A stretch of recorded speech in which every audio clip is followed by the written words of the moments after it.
Для Кыргызской республики проблема устаревших пестицидов продолжает оставаться одним из высших приоритетов правительства Кыргызской республики. Основными источниками СОС Кыргызской республики являются устаревшие пестициды, оставшиеся в могильниках и складах со времени Советского Союза. Эти химикаты долго сохраняются и в почве, и в воде, как вам известно, загрязняя экосистемы и нанося долгосрочный вред биоразнообразию. Мы осознаем, что такие загрязнители особенно опасны в условиях нехватки ресурсов для их безопасной утилизации.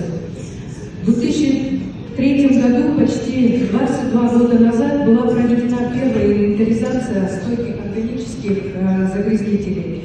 В 2021 году Кыргызстан провел последнюю инвентаризацию, включая устаревшие пестициды и ПХБ. По результатам инвентаризации было выявлено около 5000 тонн ДДТ на 3 могильниках и 62 бывших склада сельхозхимии. Требуются срочные меры по утилизации устаревших химикатов. В 2014 году при поддержке мирового сообщества была проведена переупаковка устаревших пестицидов, около 200 тонн ДДТ в специальной емкости для их перевозки и уничтожения. Однако, согласно Базельской конвенции, отсутствует возможность вывоза этих химикатов из-за запрета других стран на транзит опасных отходов через их территорию. На сегодняшний день в Кыргызстане нет приемлемой и безопасной технологии уничтожения устаревших пестицидов. В связи с этим была начата работа по перезахоронению устаревших пестицидов, что является временным решением существующих проблем.